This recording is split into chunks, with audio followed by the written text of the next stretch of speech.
Hello mga kaibigan, good day everyone. Today mini vlog, nais ko lang po i-share sa inyo kung paano po maglagay po ng eyebrow. Dahil po ay kilay is life, so kailangan ko po maglagay ng kilay. Ito po, manipis lang po yung kilay ko. It's really fine hair dito. Ito po talaga yung mostly na karamihan nating mga kababaihan na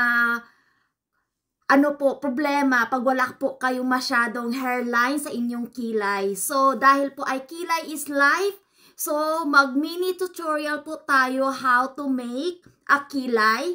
So, gagamit po ako mga kaibigan ng Eylure London Dye Brow Permanent Tint for Brows. Dark brown shade po siya mga kaibigan. I purchased this in Boots since last year pa. Ito po yung kanyang packaging. Dahil po ay hindi ko pa siya nagamit, gagamitin po natin today for our mini tutorial. So ito po yung kanyang packaging, may mga instruction naman, and then basahin lang po ito yung mga instruction sa likod. It will tell you kung paano po siya i-apply sa ating kilay. So dahil po ay kilay is life, and also po yung kilay ko ay sobrang nipis po, the hairline is very thin. Parang ano lang po ito mga kaibigan, parang tattoo po siya mga kaibigan, parang henna tattoo ba, stayed on po siya. Let's see na lang mga kaibigan kung effective talaga yung product na ito. Kayo na po bahalang mag-comment kung ano sa tingin niyo po mga kaibigan. Maganda talaga ito mga kaibigan pag makapal na talaga yung kilay mo, kung gusto mo talagang i-dye brow yung iyong kilay, effective siguro ito. So ayan mga kaibigan, meron po ako dito, linisan ko muna siya para malinis before natin gamitin.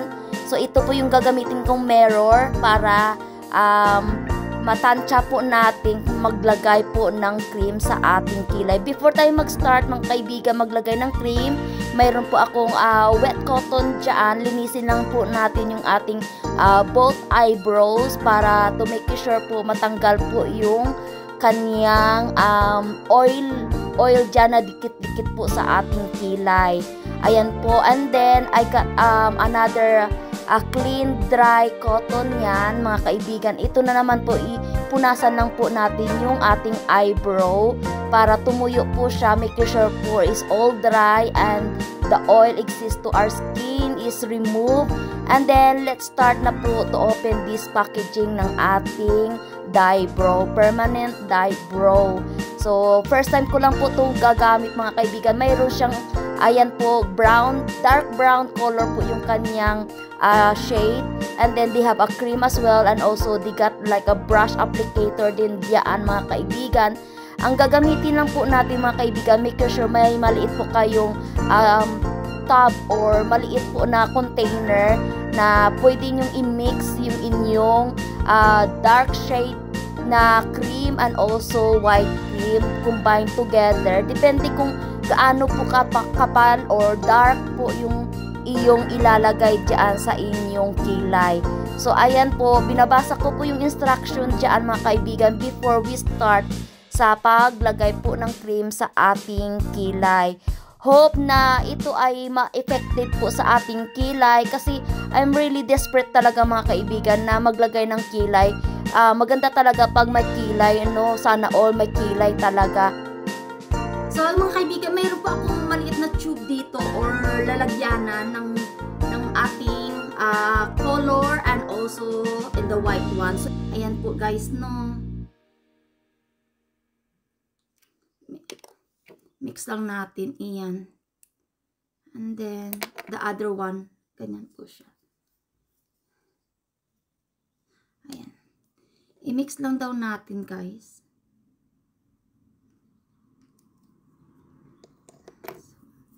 Ito naman siya, oh. I-mix lang natin.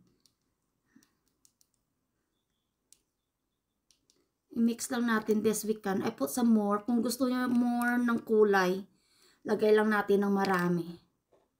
Time ko lang kasi itong gamitin, guys. I'm not good at with this. Ewan ko kung mag-work talaga itong mga kaibigan. Ayan. Ready to apply na po tayo sa ating kilay ng ating minix na cream. So, tansya-tansya lang po ito mga kaibigan, one in a time. Ano ka lang po, gentle ka lang po mag-apply mga kaibigan, kasi po ay pag hindi po kayo maingat sa pag-apply nito, kumakalat po siya, baka tabingi yung ating kilay. Ayan po mga kaibigan, sa kabila naman po ako maglagay. To make it sure po, gagamit po kayo ng brush ng applicator na nasa packaging po ng ating permanent dye brow na binili po sa Boots. Ayan po, ganyan lang po siyang mag-apply. I-fast forward ko lang po siya mga kaibigan ha, kasi matagal-tagal po ito. Nakapag voice over lang ako kasi baka abutan tayo dito ng siyam-siyam. Ganyan lang po siyang mag-apply mga kaibigan, tansya-tansya lang. Make sure po na hindi po siya kakalat sa kabilang balat natin ng ating kilay. Ganyan lang po siya, gently lang ang pag-apply mga kaibigan, para pantay yung ating kilay. Gumamit din po ako mga kaibigan ng cotton buds. Ayan, para po ay yung mga excess na kumalat po sa lower part po ng eyebrow natin, malinisan po natin. At saka naglagay naman po ako ng more dye tint brow dyan na cream to make sure po na pantay po talaga siya ang pagkulay ko. So, gently lang po mag-apply dyan. At sa kabila naman po mga kaibigan, maglagay tayo dyan. Nakikita nyo mga kaibigan yung kakaibahan ng aking eyebrow. Sa kanan po mga kaibigan, mas makapal po yung hairline dyan. Kaya talagang dikit na dikit talaga yung dye brow dyan comparing sa kabila, sa left side. Manipis lang kasing hairline ng aking eyebrow dyan. So, kabila na naman, mag-brush naman ako. So, after yan mga kaibigan, hayaan lang po natin for 15 minutes. Kung satisfied na po kayo sa kanyang shape ng kilay, at saka happy na po kayo, leave it to dry for 15 minutes. And then, ready na po tayo nito magtanggal. So, ayan po, inulit ko lang muna siya to make sure po na happy ako sa aking kilay at saka pantay. So, ayan mga kaibigan, you can tell talaga mga kaibigan, manipis talaga yung left side kaysa sa right side. Pinapantay ko lang po mga kaibigan yung aking kilay dyan. So, ganyan pong magkilay po ako mga kaibigan. Ayan. So, parang ma-happy naman ako dyan sa aking ginawang kilay.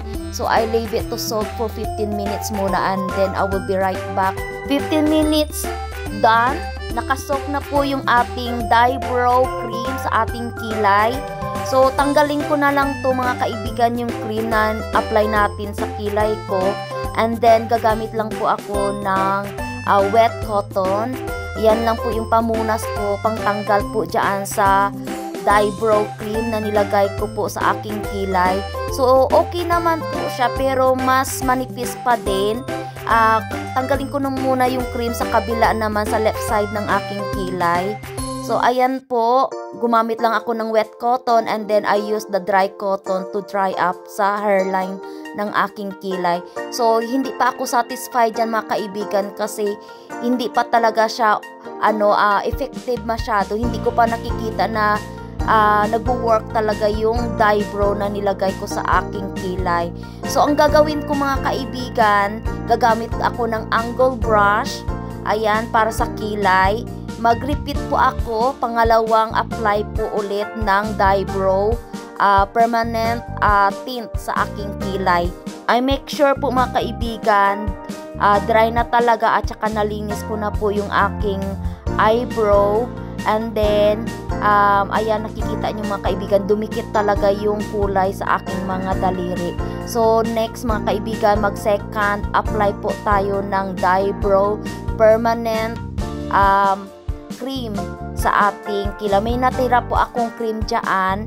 So, gagamit lang po ako ng angle brush. I-brush lang na natin yung brush natin dyan sa cream and then i-apply po natin sa ating kilay. Ayan, sa aking kilay. So, yan lang po mga kaibigan, paglagay. Ayan. Guhit-guhit lang po mga kaibigan to make sure po hindi siya masyadong makalat. Kasi pag ano po mga kaibigan, pag angle brush kasing gagamitin natin sa paglagay po ng ng cream sa kilay, nag-aano talaga siya, nagsi-shape well talaga siya. Makikita, tansya-tansya lang ba mga kaibigan, tingnan nyo, makikita nyo kasi nagsi-shaping talaga siya mga kaibigan. Maganda po gumamit ng angle brush kaysa sa sa brush kanina na ginamit natin. So ganyan lang po mga kaibigan maglagay. So ayan, may lumagpas po, so gumamit po ako ng cotton buds dyan. So kabila naman po mga kaibigan, nag-apply ako dyan. So ayan, thank you ulit sa inyo mga kaibigan sa panood ng aking video. Hope sana mga kaibigan may matuto po kayong aral dito sa aking tutorial how to make eyebrow po mga kaibigan, kasi mostly talaga yung ating mga ginagawa dito sa ating content ay more on travel, cooking, daily life, ganyan. So ayan po mga kaibigan, si Mama Donna kasi mga kaibigan, gusto niya akong makitang kung paano daw ako mag-makeup. Ayan, kung paano daw ako maglagay ng eyebrow. Ayan Mama Donna, ginawa ko na po yung eyebrow. This time, ano naman po siya, eyebrow tint brow o something, permanent eyebrow. Let's see na lang po mga kaibigan kung effective talaga to yung product na to na ginamit ko dito mga kaibigan. Please keep watching na lang mga kaibigan. Yung permanent eyebrow po na nilagay natin sa ating kilay mga kaibigan, it will last 6 weeks po ito mga kaibigan. Ito na po yung ating second apply ng ating eyebrow, permanent brow. So, mayroon po akong wet cotton dito. Tanggalin na po natin mga kaibigan. Oh, okay. Ayan na po siya mga kaibigan. Ayan na. And then, tanggalin lang po natin to yung kabila. And then, I got another clean cotton here. Ay. Ayan na po siya mga kaibigan. At least may kilay na po tayo. Nag-work siya, kaso lang this one, kasi konti lang yung ano dito, yung parang hairline, comparing dito. Konti lang po yung hairline niya dito. Dito ay marami-rami, so kaya maganda dito yung banda, comparing this one. But okay na din yan, pagtyagaan na lang natin po. So, kung nagustuhan nyo po yung aking tutorial how to make the permanent eyebrow, kung wala po kayo masyadong hairline, ito po, I'm not sure kung mayroon po yan ganito sa Pilipinas. So this one I purchased in Boots, permanent brow. Ito po yung kanyang mga laman dyan, and also included the eyebrow brush. Ayan, mas maganda po pag mayroon po kayong angle brush, kasi napa-fine line niya talaga, nalalagyan niya talaga yung yung guhit masyado talaga. Maganda talaga yung guhit niya. So, ito na po yung ating kilay. Mayroon na po tayong permanent kilay. Kilay is life. So, kung nagustuhan niyo po yung aking tutorial for today, to put some permanent eyebrow, please pa-like, pa-share, pa-subscribe, at huwag kalimutan i-hit ang notification bell para ma-updated po kayo sa aking mga bagong videos. Thank you so much everyone to support and pagsubaybay po sa aking mga videos. Ingat po kayo lagi mga kaibigan. God bless us all and take care and keep safe. Thank you for watching mga kaibigan. Bye for now!